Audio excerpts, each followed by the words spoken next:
പ്രിയപ്പെട്ടവർ,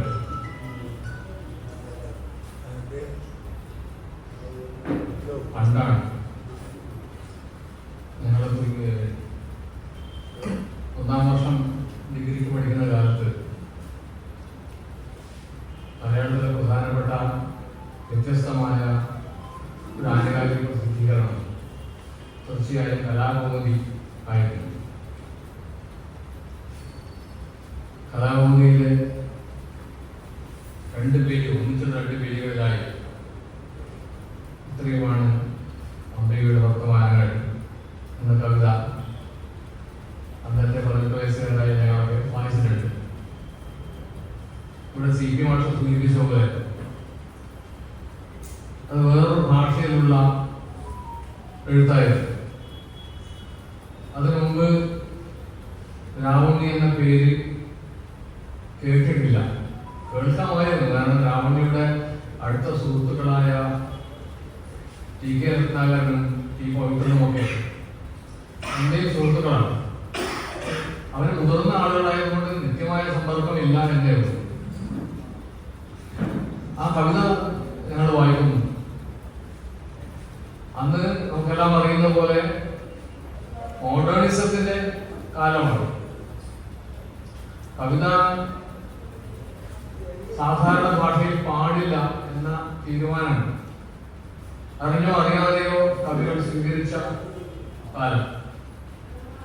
ആ കാലത്താണ് ഏറ്റവും നാടകീയതയുള്ളത് തന്റെ ചുറ്റുപാടുമാണ്. നാടകീയത അന്വേഷിച്ച് വിദൂരങ്ങളിലേക്ക് പോകേണ്ടതില്ല, വിദൂര അനുഭവങ്ങളിലേക്ക് കടന്നു ചെല്ലേണ്ടതില്ല എന്ന് ഈ കവി തീരുമാനിച്ചതായിട്ട് നമ്മൾ അറിയുന്നു. രാവുണ്ണി എന്ന പേര് അദ്ദേഹത്തിന്റെ യഥാർത്ഥ പേര് തന്നെയാണ്, പുള്ളിയാണമല്ല. ആ പേരിനെ കുറിച്ച് ചർച്ച ചെയ്യുമ്പോൾ ആദ്യമായി പറയേണ്ട കാര്യം, ഒരുപക്ഷെ അവസാനമായി പറയേണ്ട കാര്യം നാടകം എന്നുള്ളതാണ്. നാറ്റിവിസം അത് തനി മലയാള വാക്കാണ്. നമ്മൾ ഭൂരിപക്ഷ ആളുകളുടെ പേരുകൾ മലയാള വാക്കുകൾ ആവണമെന്നില്ല. രാവുണ്ണികൾ തനി മലയാള വാക്കാണ്. അതൊരു മാനിഫെസ്റ്റോ ആണ്. ആ പേരിട്ട് അദ്ദേഹമെല്ലാം നമ്മൾ അറിയാം. പക്ഷെ അതൊരു പ്രകടന പത്രികയാണ്. താൻ കവിതയിൽ ചെയ്യാൻ വേണ്ടി ആഗ്രഹിക്കുന്നത് എന്താണ് എന്ന് ആ പേരിലൂടെ അവരുടെ മാതാപിതാക്കളോ മറ്റു ബന്ധുക്കളോ നൽകിയ പേരിലൂടെ തന്നെ ഒരു പ്രഖ്യാപനം ഉണ്ടാവുന്നു. അദ്ദേഹം MA കഴിഞ്ഞ് ഗവേഷണ ബിരുദമൊക്കെ ഉള്ള ആളാണ്, വായനക്കാരനാണ്. പക്ഷെ ആ വായനയുടെ അനുഭവങ്ങൾ, പഴയ പറഞ്ഞ പാണ്ഡിത്യത്തിന്റെ കാര്യങ്ങളൊന്നും കവിതയിൽ കൊണ്ടുവരുന്നില്ല. അത് നല്ല ശ്രദ്ധയുള്ളവർക്ക് മാത്രമേ പറ്റൂ. നമ്മൾ വായിച്ച വളരെ ആകർഷകമായിട്ട് ഒരുപാട് കാര്യങ്ങളുണ്ടാവും. അത് നമ്മുടെ രീതിയിൽ അവതരിപ്പിക്കാൻ താല്പര്യം എല്ലാ എഴുത്തുകാർക്കും ഉണ്ടാവുന്നതാണ്, എഴുത്താളുകൾക്കും ഉണ്ടാവുന്നതാണ്. അത് കുറ്റം പറയാനില്ല.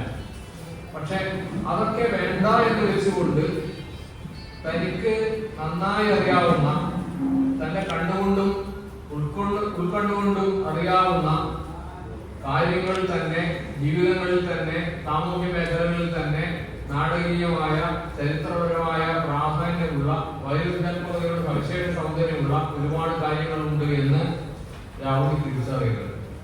അതുകൊണ്ട് ഇവിടെ സ്വാഗതത്തിൽ പറഞ്ഞ പോലെ അദ്ദേഹത്തിന് സവിശേഷമായിട്ടുള്ള ഒരു സ്ഥാനമുണ്ട്. അത് ഇങ്ങനെ സന്ദർഭം കിട്ടിയോട് പറയുന്നതല്ല. ഇദ്ദേഹത്തിന്റെ കവിതകളെ കുറിച്ച് പുസ്തകത്തിൽ എഴുതിയ പോലെ പല സന്ദർഭങ്ങളും ഞങ്ങളെ പോലുള്ള ആളുകൾ എഴുതിയിട്ടുണ്ട്. അപ്പോഴൊക്കെ ഒരുപക്ഷെ ഞങ്ങൾ ആവർത്തിച്ചു പോരുന്ന കാര്യം ഇതാണ്: തനിക്ക് പരിചിതമായ ഒരു വൃത്തം, ആ വൃത്തത്തോട് പരിമിതിയല്ല. ഞാൻ കുറെ വർഷങ്ങളായി വിധികൾ ആവർത്തിക്കുന്ന ഒരു ആശയങ്ങളോട് പോസ്റ്റൽ വിലാസം ഒരു ദർശനമാണെന്നുള്ളതാണ്. അതിവിടെ ഈ ഹോളിൽ പറയാൻ പറയും, ഒരുപാട് അവിടെ പറഞ്ഞു എഴുതിയിട്ടുണ്ട്. നമ്മുടെ പോസ്റ്റൽ അഡ്രസ്, ഇമെയിൽ അല്ല, നമ്മുടെ പോസ്റ്റൽ അഡ്രസ്. ഇപ്പൊ ഞാൻ രാവിലെ സങ്കല്പിച്ച് പറയാം, അതിന് മുഴുവൻ ഓർമ്മയില്ല പേര്. അതായത് വേറൊരാളെ പറയാം. എന്താണ് ഒരാളുടെ അഡ്രസ്? K നാരായണൻ, കൊടിമുറിച്ച പറമ്പിൽ, പോസ്റ്റ് മാണിയാട്ട്, കാസർഗോഡ് ജില്ല, കണ്ണൂർ അല്ല, കാസർഗോഡ് ജില്ല, കേരളം, ഇന്ത്യ.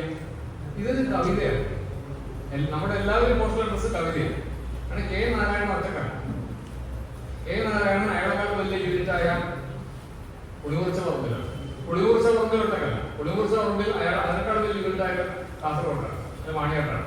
മാണിയാട്ട് കാസർഗോഡാണ്, കാസർഗോഡിനേക്കാൾ വലുതാണ് കേരളം. അപ്പൊ അങ്ങനെ ലോകത്തിന്റെ വ്യത്യസ്ത വിധാനങ്ങളുമായി ബന്ധപ്പെട്ടാണ് ഒരാൾ ജീവിക്കുന്നത്. പക്ഷെ ഞാൻ ഇമ്മീഡിയറ്റ് ആയിട്ട് ഏറ്റവും അടുത്ത് ഞാൻ ബന്ധപ്പെടുന്നത് എന്റെ ഗ്രാമവുമായിട്ടാണ്, ഞാൻ ജീവിക്കുന്ന സ്ഥലവുമായിട്ടാണ്. അത് ദർശനമാണ്. അങ്ങനെയാണ് ജീവിക്കേണ്ടത്. പക്ഷെ ഇമെയിൽ ഉണ്ടാക്കുന്ന ഏകാന്ത ഭയങ്കരമാണ്. ഈ കെ നാരായണന്റെ ഇമെയിൽ ഐ ഡി ഇതായിരിക്കാം KNarayanan@gmail.com. ഈ കോം വന്ന കാലത്ത് ഞാൻ വിചാരിച്ചത് കമ്മ്യൂണിക്കേഷൻ ആയിരിക്കുന്നതാണ്, അല്ല കൊമേഴ്സ് ആണ്. അപ്പോൾ നല്ല ഏകാന്തതയും ഏതൊരു കച്ചവടം ഈ വിനിമയ കച്ചവട രീതിയാക്കുന്ന സ്ഥാപനത്തിന്റെ ഭാഗമാണ് KNarayanan. പക്ഷെ ഇതങ്ങനെയല്ല. അപ്പൊ നമ്മുടെ സാമൂഹ്യ അസ്തിത്വം എന്നുള്ള ആശയം ഏറ്റവും ഭംഗിയായിട്ട് അവതരിപ്പിക്കുന്ന ഒരു കവിതയാണ് നമ്മുടെയൊക്കെ തപ്പാൻ വിലാസം. പക്ഷെ നമുക്കത് ആവിഷ്കരിക്കാൻ പറ്റുന്നില്ല. ആ സാമൂഹ്യ അസ്തിത്വത്തെ, നമ്മുടെ ഗ്രാമജീവിതത്തെ, നമ്മുടെ ഏറ്റവും അടുത്ത സാമീപ്യങ്ങളെ നമുക്ക് പലപ്പോഴും ആവിഷ്കരിക്കാൻ പറ്റുന്നില്ല. പക്ഷെ ഒട്ടും പൈങ്കിളിത്തമില്ലാതെ, അതിലാളിത്യമില്ലാതെ, അല്ലെങ്കിൽ പതിവുകളോട് സന്ധി ചെയ്യാതെ രാമുണ്ണി നാടകീയ ഭംഗിയോടെ, ഞങ്ങളുടെ കവിത വായനക്കാരുടെ അവകാശമാണ് നാടകീയ ഭംഗി പ്രതീക്ഷിക്കുന്നത്. കവിതകൾ വേണമെന്ന് വിചാരിക്കുന്നു നാടകീയമായിട്ടുള്ള ഭംഗി. ആ നാടകീയ ഭംഗിയോടുകൂടി അനുഭവങ്ങളെ ചെയ്യുന്ന, ആവിഷ്കരിക്കുന്ന, എഴുതി അവതരിപ്പിക്കുന്ന ആളാണ് രാഹുൽ. അതാണ് അതിന്റെ ചരിത്രപരത. നമുക്ക് പരിചയമുള്ള സ്ഥലങ്ങളെ കുറിച്ച് എഴുതുക, അതായത് അമൂർത്തമായിട്ട് ഏതോ എവിടെയോടുള്ള അനുഭവങ്ങളെ കുറിച്ച് എഴുതുക എന്നുള്ളത് തലമുറയായിട്ട് വലിയ ചരിത്ര വായനയെ അവതരിപ്പിക്കാൻ അമൂർത്തമായ ആശയങ്ങൾക്ക് പറ്റുമായിരുന്നു. പക്ഷെ രാമുണ്ണിയുടെ രീതി എന്ന് പറയുന്നത് അതല്ല. അദ്ദേഹത്തിന് അറിയുന്ന തൃശ്ശൂർ, അദ്ദേഹത്തിന് അറിയുന്ന മാറ്റുദേശത്തിന് കൂടി പേരുള്ള അദ്ദേഹത്തിന്റെ അനുഭവമുള്ള നാട്, ചുറ്റുവട്ടത്തെ കാര്യങ്ങൾ, അദ്ദേഹത്തിന്റെ നടക്കുന്ന വഴികൾ, പരിചയപ്പെടുന്ന ആൾക്കാർ, അന്യഥ കവിതയിൽ പ്രവേശനമില്ലാത്ത, ചരിത്ര പുസ്തകത്തിൽ പ്രവേശനമില്ലാത്ത ആളുകൾ. നമ്മൾ ഈ പഴയ ഉണ്ടല്ലോ, ഈ വോട്ടേഴ്സ് രജിസ്റ്റർ, വോട്ടർ ലിസ്റ്റ് ഉണ്ടല്ലോ, ആ താലൂക്ക് ഓഫീസിൽ സൂക്ഷിച്ചിട്ടുണ്ടാവും. അതിന്റെ പ്രാധാന്യം നമ്മൾ തിരിച്ചറിയാം. ഒരുപക്ഷെ സാധാരണ മനുഷ്യരുടെ പേര് ഉണ്ടാവുന്ന ഒരേ ഒരു രേഖ ഈ വോട്ടർ ലിസ്റ്റ് ആയിരുന്നു. വോട്ടർ ലിസ്റ്റ് വലിയ ചരിത്രപരത്തില്ല. ഞാൻ വ്യക്തിപരമായിട്ട് ഇപ്പൊ ചെയ്ത് തുടങ്ങിയിട്ടുള്ള ഒരു പണി ഈ ചരമക്കുറിപ്പുകളെ കുറിച്ചുള്ള ഒരു സംസ്കാരം ഉണ്ടെന്നില്ല. പണ്ടൊന്നും ഈ ചരമക്കുറിപ്പുകൾ VIP മാത്രമേ പ്രവേശനം ഉണ്ടാവുള്ളൂ. ഞാൻ 1929 ചരമ പേജാണ് നോക്കി തുടങ്ങിയത്. അതിൽ വളരെ പ്രധാനപ്പെട്ട ആളുകളുടെ ചരമവാർത്തകൾ റിപ്പോർട്ട് ചെയ്യപ്പെടുന്നു. പക്ഷെ ഇന്നല്ല, ഇന്ന് മരിച്ച ആളുകളുടെ അവകാശമാണ് പത്രത്തിൽ പേര് നൽകിയത്. അത് കാണുന്നില്ല എന്ന് മാത്രം. പക്ഷെ അത് വലിയ ചരിത്രപരമായിട്ടുള്ള മൂല്യമുണ്ട്. അപ്പൊ അതൊരു കാര്യം.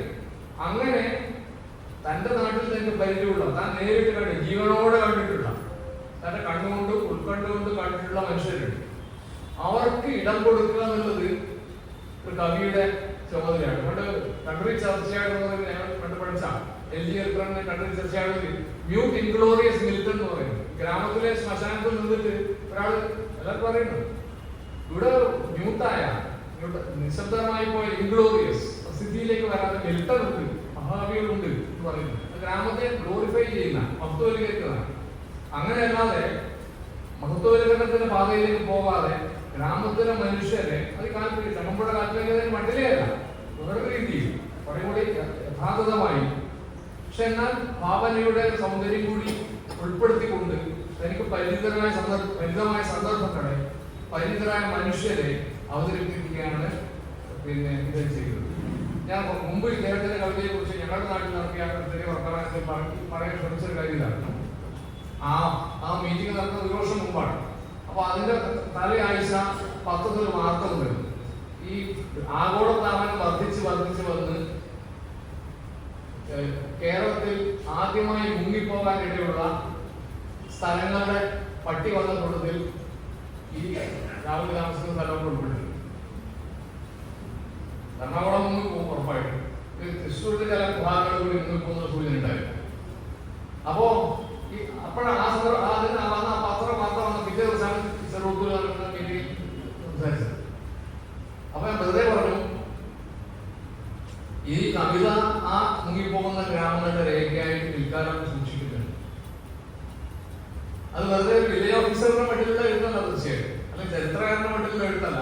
സവിശേഷ ചരിത്രകാരനാണ് കവികൾ, ചരിത്രകാരന്മാരുടെ കവികൾ. വിശേഷമായിട്ട് ചരിത്രകാരന്മാർക്ക് അവരുടെ മെത്തഡോളജി കൊണ്ട്, അവരുടെ ദർശനങ്ങൾ കൊണ്ട് കണ്ടെത്താനാവാത്ത ജീവിതത്തിന്റെ സൂക്ഷ്മതകളെ ആണ് ഒരു കവി കണ്ടെത്തുന്നത്, കലാകാരന്മാര് കലാകാരികൾ കണ്ടെത്തുന്നത്. ആ നിലയ്ക്കുള്ള സവിശേഷമായിട്ട് ദൃഷ്ടികൾ ഉള്ള കവിതയാണ് രാവുണ്ണി. അവിടെ അങ്ങനെയുള്ള കവിതയിലേക്ക് ശ്രദ്ധ വരാൻ കുറച്ച് ബുദ്ധിമുട്ടാണ്. ഈ ദേശാഭിമാനി അവാർഡിനെ നമ്മൾ പ്രധാനമായും കാണേണ്ടത് ആ അർത്ഥത്തിലാണ്. ഇങ്ങനെയുള്ള അലങ്കാരങ്ങളില്ലാത്ത, അതിനാടകീയതയില്ലാത്ത, വലിയ പ്രഖ്യാപനങ്ങളില്ലാത്ത സാധാരണക്കാരുടെ ജീവിതത്തിലേക്ക് വരുന്ന കവിതയെ കാണാൻ നിങ്ങൾ എളുപ്പമാണ്. അതിൽ വലിയ വലിയ ഭാരങ്ങളില്ല, വലിയ വർണ്ണ ശബളിമയില്ല, വലിയ അവകാശവാദങ്ങളില്ല, ലളിതമായ കവിതയാണ്. പക്ഷെ ലളിതമല്ലാത്ത ജീവിതവും കരിക്കൻ ജീവിതങ്ങളുണ്ട്, ജീവിതത്തിൽ വലിയ വലിയ ബുദ്ധിമുട്ടുകളുണ്ട്, ഭാഷയുടെ പ്രശ്നങ്ങളുണ്ട്. അപ്പൊ അങ്ങനെ കവിതയിലേക്ക് അവാർഡിന്റെ സഹായത്തോടുകൂടി കേരളീയരുടെ ശ്രദ്ധ വരിക എന്നുള്ളത് നല്ലൊരു കാര്യമാണ്. അപ്പൊ ആ ഒരു സന്തോഷം കവിയുടെ മാത്രമല്ല, കവിയുടെ വായനക്കാരായ നമ്മുടെ എല്ലാം ആണ്. ഇതൊരു നാടക നടിയെ കുറിച്ച് പറയുന്ന ഒരു ഭാഗമുണ്ട്. വായിക്കാം. പീഡിതരെ അവതരിപ്പിക്കാൻ എന്റെ മുഖത്ത് ചായം തേക്കേണ്ടി വന്നില്ല. അവരായിരുന്നു ഞാൻ. പഷ്ണിക്കാരുടെ പരമേശ്വരൻ എനിക്ക് അഭിനയിക്കേണ്ടതില്ലായിരുന്നു. ഞാൻ തന്നെയായിരുന്നു അവർ. ഇത് ഗതിയുടെ മാനിഫെസ്റ്റോ. മധ്യവർഗ ജീവിതം തന്നെയാണ് അദ്ദേഹം നയിക്കുന്നത്. പക്ഷെ ദർശനപരമായി കീഴാളരുടെ, നിർധനരുടെ, നിർധനമെന്ന് വാക്കും കേരളത്തിൽ ആരും പറയാറില്ല. ആ വാക്കിന്റെ അർത്ഥം ആ വാക്ക് ആരും ഉപയോഗിച്ച് പട്ടിണിക്കാരെന്ന് പറയാറില്ല. പക്ഷെ ആ ഒരു യാഥാർത്ഥ്യം നിലനിൽക്കുന്നുണ്ട്. അപ്പൊ ഈ ഒരു നാടക നടിയുടെ പ്രസ്താവനയിലൂടെ, നടിയുടെ കുഴിമാടെന്നാണ് ഈ കവിതയുടെ പേര്, ഈ പ്രസ്താവനയിലൂടെ വാസ്തവത്തിൽ എന്താണ് തന്റെ കവിത, കവിതയിലൂടെ താൻ എന്താണ് ലക്ഷ്യം വെക്കുന്നത് എന്ന് രാവുണ്ണി എന്ന തനി കവി, ഞാൻ മറന്നുപോയി, ഏതോ ഒരാൾ, പുസ്തകയാളാണ്, മറന്നുപോകാൻ പാടില്ലാത്തതാണ്, അദ്ദേഹം ഈ കറിയും കൂടി ചോറുന്നില്ല. അദ്ദേഹം കുറെ സമയത്ത് ചോറ് മാത്രം ഇട്ടിരിക്കും. നമ്മളൊക്കെ അല്ലെ കൂട്ടാനുള്ള അതിന്റെ അർത്ഥം അതാണ്. ഇയാൾ ഏകാന്തമായിട്ട് ചോറ് മാത്രം തോന്നും. അപ്പൊ അയാൾ എനിക്ക് തനി എംബോധനം തോന്നുന്നു, തനി രുചി വേണം. ചമ്മന്തി കൂട്ടിയിട്ട് ദോശ മാത്രം കഴിയും. അത് ശരിയോ തെറ്റോന്നുള്ളതല്ല. അനുഭവങ്ങളുടെ മാത്രമായിട്ടുള്ള രുചിയുണ്ട്. അത് ചരിത്ര രുചിയാണ്. അല്ലാതെ ഭംഗിയാക്കി പറഞ്ഞാൽ ഒരുപക്ഷെ കാവ്യപരമായി, സൗന്ദര്യശാസ്ത്രപരമായിട്ട് ഒരുപക്ഷെ മികവുണ്ടായേക്കാം. പക്ഷെ അതിൽ എന്തോ ചോർന്നു പോകുന്നുണ്ട്. രാവിലെ ചെയ്യുന്ന പ്രധാനപ്പെട്ട കാര്യം ഈ അനുഭവങ്ങളെ മിനിമലിസ്റ്റ് രീതിയിൽ, ആ വാക്ക് ഗുരുവർക്ക് അത്ര വാക്ക് പറയാൻ പറ്റില്ല, ഏറ്റവും മിനിമലിസ്റ്റ് രീതിയിൽ, ഏറ്റവും ചെറിയ വാക്കുകൾ കൊണ്ട് അനുഭവങ്ങളായി തന്നെ അവതരിപ്പിക്കാൻ പറ്റുന്നത്. അത് മലയാള ഭാഷയിൽ ചെയ്യുന്നൊരു പരീക്ഷണമാണ്. അലങ്കരിച്ച് പറയാൻ എളുപ്പമാണ്. ഇപ്പൊ നമ്മുടെ പ്രസംഗങ്ങളുടെ കേരളത്തിൽ പൊതുവെ ഈ പൊതുപ്രസംഗങ്ങളുടെ തകരാറുള്ള അമിതാചാരമാണ്. അമിതമായിട്ടുള്ള ആചാരത, അമിതമായിട്ടുള്ള അവകാശവാദങ്ങൾ, അമിതമായിട്ടുള്ള ഭംഗിപ്പെടുത്തൽ, അങ്ങനെയൊക്കെയാണ്. പക്ഷെ പഴയ കാലത്തെ പ്രസംഗങ്ങൾ, ഇപ്പൊ നമ്മുടെ എന്റെ പ്രായമുള്ള ആളുകൾക്ക് അറിയാം, പണ്ടത്തെ പ്രസംഗങ്ങൾ പൊതുവെ അങ്ങനെ ആയിരുന്നില്ല. അത് വാസ്തവങ്ങളുടെ മുഖത്തേക്ക് നോക്കുകയും വാസ്തവങ്ങളുടെ ഭാഷ രൂപീകരിക്കാൻ ശ്രമിക്കുകയും ചെയ്യുന്ന പ്രസംഗങ്ങളാണ്. ഈ കൃത്രിമത്വമില്ലാത്ത പ്രസംഗങ്ങളാണ്. അതുപോലെ ഒരുതരം ശുദ്ധ മലയാളം, കുറിച്ച് പറയുന്നതാണ്. അർത്ഥങ്ങൾക്ക് മനസ്സിലാവുന്നവരോട് തൃശ്ശൂരായെന്ന് പറഞ്ഞാൽ പറയാം, തെറ്റിദ്ധരിക്കില്ല. അങ്ങനെ ഒരു മലയാളമുണ്ട്. ഒറിജിനൽ മാത്രം അങ്ങനെ ഒരു മലയാളമുണ്ട്, വേരുള്ള മലയാളം. ആ മലയാളത്തിൽ വ്യക്തികളുടെ പ്രശ്നങ്ങൾ, സംഘടനകളുടെ പ്രശ്നങ്ങൾ, കുടുംബത്തിന്റെ പ്രശ്നങ്ങൾ, അമൂർത്തമായിട്ടുള്ള കാര്യങ്ങൾ ഒക്കെ പറയാൻ പറ്റുന്ന ചില്ലറ കാര്യമല്ല. അതാണ് ജീവിച്ചത്. ഈ ഭാഷയ്ക്കൊരു ഭാഷയാണല്ലോ സാധിക്കുന്നത്. ഈ ഭാഷ ഇങ്ങനത്തെ ഭാഷ നഷ്ടപ്പെടുകയാണ്. പത്മനാഭം ഇപ്പോ നമ്മുടെ ഈ സദസ് നോക്കിയാൽ പണ്ട് ഈ ഒരു 50 കൊല്ലം മുമ്പ് ഇതേ പോലെ വീഡിയോ നടന്നില്ല. അപ്പൊ എല്ലാ ഷർട്ടുകളും വെള്ളയായിരുന്നു. ഇപ്പൊ ഇവിടെ വെള്ളം ഷർട്ടുകൾ വളരെ കുറവാണ്, 2% ഉണ്ടാവില്ല. ആ കാര്യം ഭാഷ മുതലുണ്ട്, നിറവുള്ള ഭാഷ. പക്ഷെ നിറവുള്ള ഭാഷ നിറം അത് തന്നെ, നിറത്തിൽ നിർബന്ധമായിട്ടുള്ള സംവേദന ശക്തിയുണ്ട്. പക്ഷെ ചില ഒറിജിനൽ കാര്യങ്ങളുണ്ട്, ചില ബേസിക് ആയിട്ടുള്ള കാര്യങ്ങൾ, വളരെ മൗലികമായിട്ടുള്ള കാര്യങ്ങൾ. ആ കാര്യങ്ങൾ പറയാൻ മൗലികമായ ഒരു ഭാഷ തന്നെ, ഒറിജിനൽ മൂലമില്ലാതെ അതിന്റെ പേരുള്ള അർത്ഥം. ആ നിലക്കുള്ള ഒരു സർഗപ്രവർത്തനത്തിലാണ് രാഹുൽ മുഴുവൻ. ഇപ്പൊ രാഹുലിനെ വ്യക്തിപരമായിട്ട് അറിയുന്നതൊക്കെ അറിയാം, അദ്ദേഹത്തിന് വലിയ തട്ടിപ്പൊന്നുമില്ല. അദ്ദേഹം കാര്യങ്ങൾ തുറന്നു പറയുന്ന ആളാണ്. തമാശ ദേഷ്യം ആ മട്ടിൽ നിന്ന് പറയുന്ന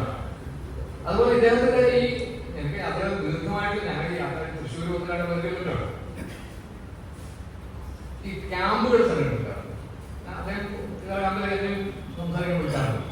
ആ ക്യാമ്പ് എത്ര ഞാൻ ക്യാമ്പ് സംഘടിപ്പിക്കാറുണ്ടായിരുന്നു. ഞാൻ ആ ദിവസങ്ങളിൽ ആ അസ്വസ്ഥനായിരുന്നു, വേഗത്തിൽ വിളിച്ച് ദേഷ്യം വന്നു. പക്ഷെ ഇദ്ദേഹം വളരെ അനായാസമായിരിക്കും. അത് ഈ ഗ്രാമീണാനുഭവം ഉണ്ടാകും. ഗ്രാമീണാനുഭവത്തെ ദാർശനികമായി സംശീകരിച്ചിട്ടുണ്ട്. അതിലുള്ള ഈ ഡയലോഗ് എന്ന് പറയുന്ന സാധനം, സംവാദം എന്ന് പറയുന്ന ആശയത്തെ വളരെ സ്വാഭാവികമായി സംശീകരിച്ചുകൊണ്ടാണ് ക്യാമ്പുകൾ അദ്ദേഹത്തിന് ശരിക്കും ക്യാമ്പ് അതിന്റെ യഥാർത്ഥ അർത്ഥത്തിൽ നടത്തിക്കൊണ്ടുപോകുന്നത്. ഒരുപക്ഷെ കേരളത്തിൽ കണക്കമില്ല ഏറ്റവും കൂടുതൽ ക്യാമ്പുകൾ ഫലപ്രദമായി സംഘടിപ്പിച്ച ആളുടെ പേരിലാവുന്നില്ല. രാത്രിയിൽ കൂടി ക്യാമ്പ് നടത്തുന്ന ഒരു മടിയുമില്ല. പല ക്യാമ്പിൽ പലതരം കുട്ടികൾ പല ആൾക്കാരൊക്കെ വരുന്നത് അവർ പ്രസിദ്ധിയായിരിക്കും. ഇപ്പോൾ പുതിയ ക്യാമ്പുകളൊക്കെ ആളുകൾ അങ്ങനെയൊക്കെ താല്പര്യം വരും. പക്ഷെ ഇദ്ദേഹത്തിന്റെ നേതൃത്വത്തിലാണ് ക്യാമ്പെങ്കിൽ അങ്ങനെ പെട്ടെന്ന് ഒരാൾക്ക് പത്ത് തോന്നലും കിട്ടില്ല, ആർക്കും പ്രയാസം ഉണ്ടാവില്ല. വളരെ അനായാസമായി ഞാനെങ്കിലും മുതലാളിയിൽ ഒരു ഭാവമില്ലാതെ ക്യാമ്പ് നടത്തിക്കൊണ്ടുപോകുന്ന പറയാം. ഇത് അനുഭവം ക്യാമ്പിനോട് മാത്രമല്ല, ക്യാമ്പിലുള്ള മനുഷ്യരോട് മാത്രമല്ല, അനുഭവങ്ങളോട് ഇദ്ദേഹത്തിന് സമീപനം. അനുഭവങ്ങളുണ്ട്. പക്ഷെ അനുഭവങ്ങളെ ഭാഷയുടെ ഒരു വിചിത്രമായിട്ടുള്ള ഒരു നാടോടികളെ കാവാലിന്റെ അർത്ഥമല്ല, അർത്ഥത്തിൽ ആ നാടോടിയല്ല, ഒരു നാട്ടുനാടത്തിലേക്ക് കൊണ്ടുവരികയും അങ്ങനെ ഫലപ്രദമായിട്ട് അതിനെ അവതരിപ്പിക്കാൻ പറ്റിയിരുന്ന ആളാണ് രാഹുൽ. അപ്പൊ അങ്ങനെയുള്ള ഒരാളുടെ അദ്ദേഹത്തെ സവിശേഷമായിട്ടുള്ള ഒരു സ്ഥാനമുണ്ട്. ഇപ്പോ ഒരു വായനശാലയും പറഞ്ഞാൽ നിർത്തും. ഇപ്പൊ വായനശാല മലയാളത്തിലെ അപൂർവ കവിതകൾ മാത്രമേ വന്നിട്ടുള്ളൂ. വായനശാല ഒരു വിഷയമാണെന്ന് നമുക്ക് തോന്നുകയില്ല. മഹാത്മാ ഗ്രന്ഥശാല മാർഗദേശം എന്നൊക്കെ കവിതയുണ്ട്. അതിന് തുടക്കം എങ്ങനെയാണ് എല്ലാവരും വായിച്ചിട്ടുണ്ടാവും. അരിമ്പൂർ ഗ്രാമപഞ്ചായത്തിന് മുന്നിൽ ബസ് ഇറങ്ങി അവളോട് ജയപ്രകാശ് എന്ന പാർട്ടൈം ലൈബ്രറിയൻ ഒരോട്ടമാണ് മഹാത്മാ ഗ്രന്ഥശാലയിലേക്ക്. ഇത് വെറും സ്റ്റേറ്റ്മെന്റ് ഒന്നുമില്ല. അരിമ്പൂർ ഗ്രാമപഞ്ചായത്തിന് മുന്നിൽ ബസ് ഇറങ്ങി, ആയിക്കോട്ടെ. അവളോട് ജയപ്രകാശ് എന്ന പാർട്ടൈം ലൈബ്രറിയൻ ഒരോട്ടമാണ് മഹാത്മാ ഗ്രന്ഥശാല. ജയപ്രകാശ് ഓടിയത്. അടുത്ത വരികയാകുമ്പോൾ നമുക്ക് കവിതയിൽ ലാൻഡ് ചെയ്യാം. വാതിൽ തുറക്കുന്ന ശബ്ദം കേട്ടാൽ മതി, പുസ്തകങ്ങൾ ആരവോടും. അപ്പൊ അതിന്റെ കേവലമായ അർത്ഥമെല്ലാം നമ്മൾ ശ്രദ്ധിക്കാൻ എല്ലാവർക്കും പറയാം. ആത്മാർത്ഥമായിട്ടുള്ള ഒരു ഇടപെടൽ കൊണ്ട് ഒരു മരിച്ച പുസ്തകങ്ങൾ ജീവനില്ലാത്തല്ലേ. നമ്മുടെ വായിക്കും മാത്രം പുസ്തകങ്ങൾ ജീവൻ ഉണ്ടാവും. ഷെൽഫിൽ കിടക്കുന്ന പുസ്തകം ജീവനൊന്നുമില്ല. നമ്മുടെ കണ്ണ് പറഞ്ഞാൽ നമ്മുടെ ബോധം, ആ ബോധത്തിനുണ്ടാകുന്ന ഭാഷ പരമായിട്ട് വെളിച്ചം പുസ്തകത്തിൽ വീഴുമ്പോഴാണ് പുസ്തകങ്ങൾ ജീവൻ ഉണ്ടാവുന്നത്. അപ്പൊ ആ വരികൾ പുസ്തകങ്ങൾ ആരവ് നിർത്തുന്നത് ഇതുവരെ വന്ന് മാതൃ തുറക്കുന്നതാണ് പറയുമ്പോൾ ഇന്ന് ഏതാണ്ടൊക്കെ അശ്രദ്ധയിലേക്ക് പോയിക്കൊണ്ടിരിക്കുന്ന ഈ പൊതുവായന കേന്ദ്രങ്ങൾ അത് അവ നിലനിൽക്കേണ്ട ഒരു കാര്യം, അതിന്റെ ചരിത്രം, ഇതൊക്കെ തെളിഞ്ഞു വരും. അപ്പൊ വായനശാലയെ കുറിച്ച് പി. രാമേന്ദ്രൻ എഴുതിയിട്ടുണ്ട്. ഞാൻ അപൂർവ ആളുകൾ മാത്രമാണ് വായനശാലയെ കുറിച്ച് ഹൃദയസ്പർശിയായിട്ടുള്ള കവിതകൾ എഴുതിയിട്ടുണ്ട്. ഹൃദയസ്പർശി ഇപ്പൊ ആരും പറയില്ല. അന്ന് കാർഡിയോളജി വകുപ്പിന്റെ പ്രശ്നക്കാർ ആരും പറയാത്ത വാക്കാണ്. പക്ഷെ ആ വാക്ക് നമുക്ക് ഉപയോഗിക്കേണ്ട കാര്യമില്ല. ഒരു ദൈവമുള്ള വാക്ക് നമുക്ക് വേണം. അപ്പൊ അങ്ങനെ നമുക്ക് വളരെ പരിചിതമായ സ്ഥലങ്ങളിൽ തന്നെ ജീവിതമുണ്ട്. ജീവിതം തേടി നമ്മൾ ദൂരത്തെ പോകേണ്ടതില്ല. നമ്മുടെ ഗ്രാമത്തിൽ, നമ്മുടെ പരിചിതമായ സ്ഥലങ്ങളിൽ, പരിചിതമായ ശരീരങ്ങളിൽ, പരിചിതമായ സമസ്യകളിൽ ജീവിതമുണ്ട്. അത് അവതരിപ്പിക്കാനുള്ള ഭാഷയുണ്ട് തെളിയിക്കുന്ന കവിയാണ് രാമുണ്ണി എന്ന് മാത്രം പറഞ്ഞുകൊണ്ട്